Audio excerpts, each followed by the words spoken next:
Dan sangatlah malang bagi seorang penulis bila dia menulis dan kemudian orang melihat identiti lain dalam penulisan dia. Memang sangat malang. Sebab apa tahu? Sebab setiap penulis tu dia mesti ada identiti dia.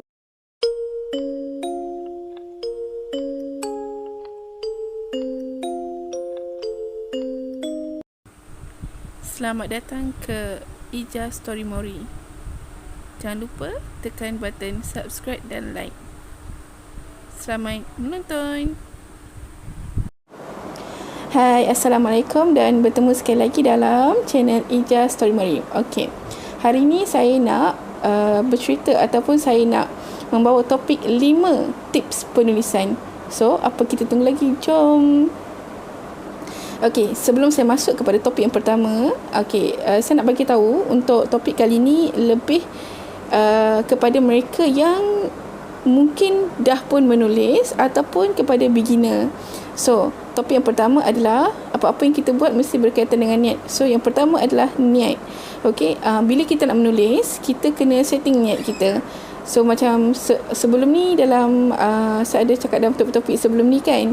So, saya ada cakap mengenai niat. So, apa-apa yang kita buat, walaupun kita nak menulis, so kita kena betulkan niat kita dan mesti ada Allah di dalamnya. Jadi bila kita menulis tu, apa-apa yang kita tulis, tak kisahlah genre seram ke, genre thriller ke, cinta ke, mesti kita masukkan perkara-perkara yang mendatangkan manfaat dan perkara-perkara yang Allah suka. Even kalau kita buat karakter-karakter yang jahat sekalipun, niat kita adalah supaya orang mengambil yang baik sahaja. So yang buruk yang kita garapkan dalam cerita itu dijadikan sebagai pengajaran. Okey, yang kedua adalah kita kena select genre apa yang kita nak buat. Okey, select genre ni sangat penting dan ianya berkaitan dengan tips yang ketiga. Okey, contoh kita select genre first kita nak buat genre cinta dan sebagainya. So kita kena tahulah genre cinta ni yang macam mana pula. Sebab genre cinta ni, misal kata genre cinta ni dia ada banyak. Okey, dia ada genre cinta air mata, dia ada romantik, dia ada romantik komedi. So sebagai seorang penulis, tak kisahlah you beginner ke atau you memang dah lama menulis, so korang kena tahu, korang kena select dulu nak tulis yang mana. Makna kata contoh cinta, I nak tulis genre cinta air mata lah misal kata. So benda ni penting tau. Kalau kita tak select betul-betul genre mana kita nak buat, itu yang akan jadi kecelaruan di dalam manuskrip kita. Apa makna kecelaruan? Kecelaruan tu di mana mula-mula kita dah kata okey, aku nak buat genre air mata. Tiba-tiba dekat tengah jalan cerita tu dia dah jadi romantik komedi pula. Kalau sikit-sikit unsur romantik komedi tu is okay, tapi bila contoh 80% tu romantik komedi, hanya 20% air mata, so dia tak akan jadi genre air mata, dia akan jadi romantik komedi. Dan selalunya benda ni susah untuk yang beginner, yang mula-mula.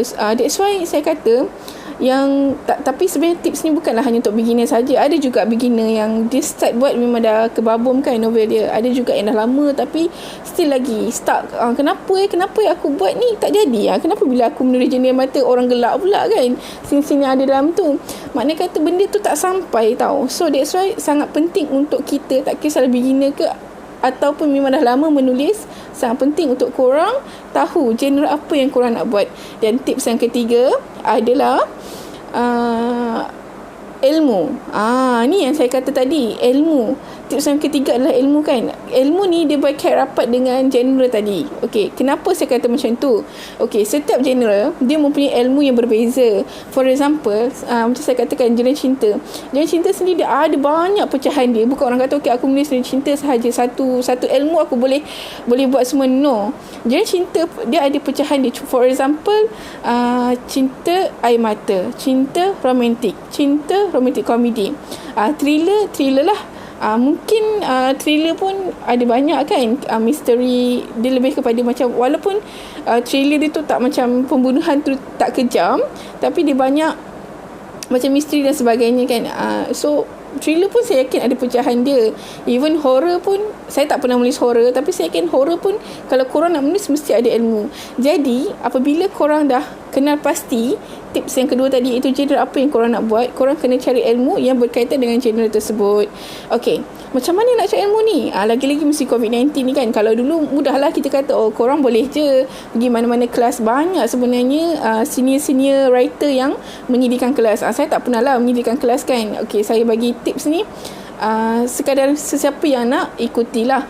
Tapi nak kata saya buka kelas penulisan, saya tak pernah lagi. Tapi sebelum berlakunya COVID-19 ni, sebenarnya banyak juga penulis-penulis yang senior yang menyediakan kelas-kelas penulisan khas untuk mereka yang nak belajar. Tapi bila dah berlakunya COVID-19 ni, pergerakan kita terbatas dan sebenarnya banyak program-program yang terpaksa dibatalkan. Macam saya sendiri, to be honest, saya tak pernah pun menyertai mana-mana kelas penulisan.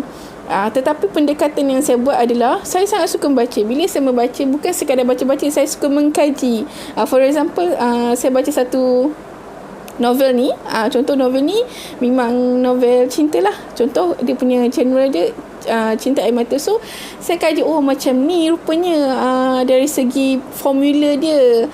Kalau contoh genre romantic comedy pula, saya baca kan, oh macam ni sebenarnya. Tapi ingat tau, bila korang baca buku-buku penulis ni, ingat satu benda yang korang kena pasakkan di hati, itu niat dan juga pemikiran korang. Jangan sesekali copy ataupun jangan jadi, senang cerita, korang jangan curi idea orang, korang jangan copy plot dan sebagainya. Jangan. Korang belajar dan mesti ada identiti sendiri. Dan sangatlah malang bagi seorang penulis bila dia menulis dan kemudian orang melihat identiti lain dalam penulisan dia. Memang sangat malang. Sebab apa tahu? Sebab setiap penulis tu dia mesti ada identiti dia. Mesti nak kena ada. Tapi bila orang baca karya kita, kemudian orang kata, ini macam penulis ni je. Kenapa dia punya jalan cerita macam penulis ni je? Kenapa ni? Aku rasa dia tiru penulis ni. So sangat malang untuk kita. Sebab kita tak ada identiti kita sendiri. That's why sangat penting untuk kita ada identiti kita sendiri. So identiti ni akan masuk tips yang seterusnya. Itu tips yang keempat. Okey, tapi saya akan fokus dulu kepada ilmu-ilmu ni. So kalau untuk berkaitan dengan ilmu tu, saya kata korang banyaklah yang korang boleh dapatkan. Tetapi untuk musim COVID-19 ni sendiri agak terhad. Jadi korang bolehlah membuat kajian berdasarkan novel-novel yang berada di pasaran sekadar untuk mencari ilmu, bukan meniru. Ingat tu. Okey, so tips yang keempat adalah identiti. Ini yang saya kata tadi pada tips yang ketiga kan, dia ada berkait. Tips yang pertama ada kaitan tips yang kedua. Tips yang kedua ada kaitan dengan tips ketiga. Tips ketiga ada kaitan yang keempat, iaitu identiti. Setiap penulis mesti ada identiti sendiri.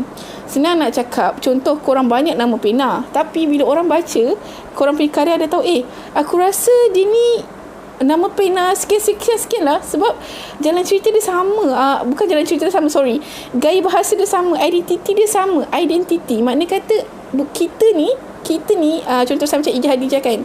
Ija Hadijah ni ada identiti dia sendiri. Tak kisahlah saya menulis genre thriller ke, tak kisahlah saya menulis air mata ke, romantic comedy ke, kita mesti ada identiti dalam karya tersebut supaya senang orang nak tahu, oh ini walaupun saya tak letak nama Ija Hadijah for example lah, tapi untuk sekarang ni memang semua buku-buku saya ada satu saja nama pena, iaitu Ija Hadijah. Tapi for example lah kan, ada nama pena lain tapi orang tahu ini mesti buku Ija Hadijah tapi dia guna nama pena lain. Maksudnya kita dah ada identiti kita sendiri. Kita tak perlu nak rompak identiti orang lain, tak perlu nak menjadi orang lain untuk menggambarkan karya kita. Mungkin karya kita tak famous dengan penulis-penulis yang memang dah terkemuka, tapi yang penting kita ada identiti. Itu yang penting. Okay, so yang keempat adalah identiti.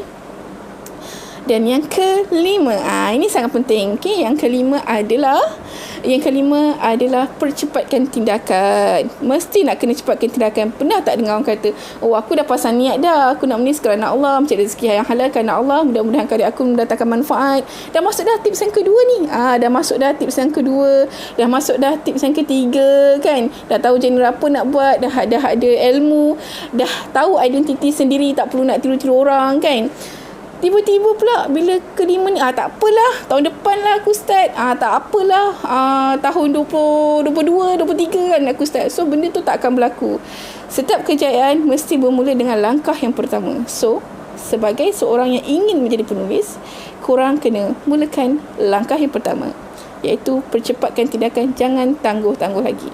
Suka tak dengan tips ni? InsyaAllah di masa akan datang saya akan sertakan lagi 5 tips berkaitan dengan penulisan novel ni. So ini adalah part yang pertama. So insyaAllah saya doakan kepada mereka di luar sana yang ingin menjadi penulis, niat korang, impian korang akan tercapai. Apa-apa pun ingat, jadi diri sendiri, jangan duplicate orang lain. Assalamualaikum, bye bye.